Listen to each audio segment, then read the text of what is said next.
আজকে বসলাম এই জন্য, পরিস্থিতি যা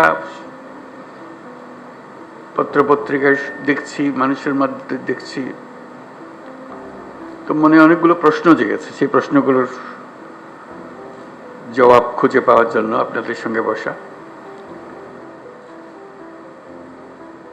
এই সরকার যখন গঠন হয় জুলাই অভ্যুত্থানের পরপরই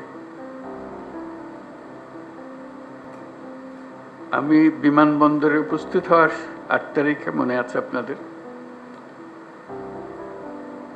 সবার কাছে একটা আহ্বান জানিয়েছিলাম এবং আন্তরিকভাবেই বলেছিলাম। এটা কোনো রাজনৈতিক বক্তব্য বা এরকম যারা শুনছে শ্রোতা তোষণ বক্তব্য ছিল না। বলছিলাম যে এটা আমরা একটা পরিবার।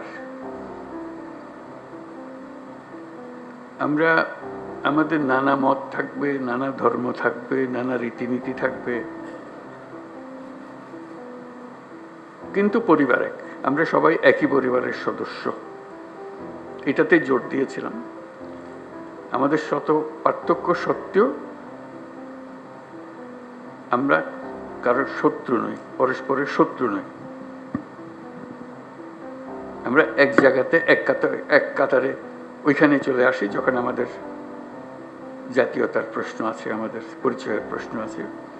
আমরা বাংলাদেশি, আমরা এক পরিবারের সদস্য।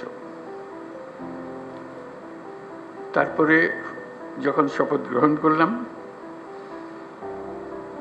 তখন থেকেই শোনা আরম্ভ করলাম যে সংখ্যালঘুদের উপরে অত্যাচার হয়েছে।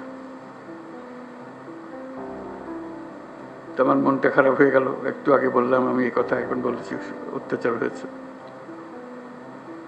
এর পরে আমি ঢাকেশ্বরী মন্দিরে গেলাম, আপনারা ছিলেন। সেখানেও একই কথা বললাম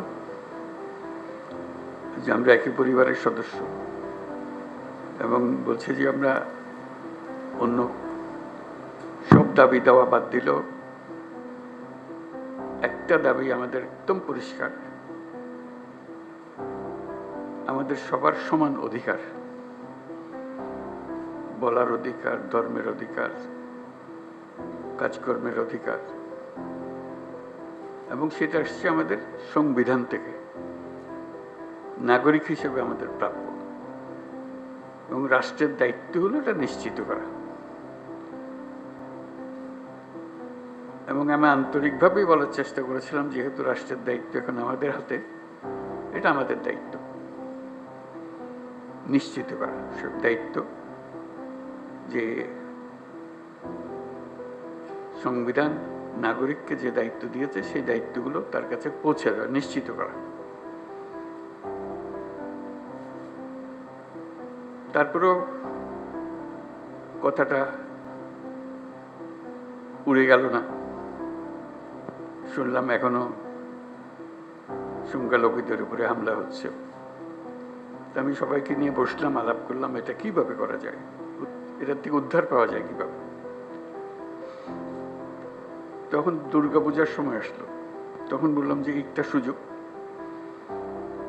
কারণ এখানে একটা বড় সমস্যা হইতে পারে, যেহেতু এটা পূজার ব্যাপার, আনন্দের ব্যাপার, উৎসবের ব্যাপার, এখানে হামলা হওয়ার সম্ভাবনা আছে।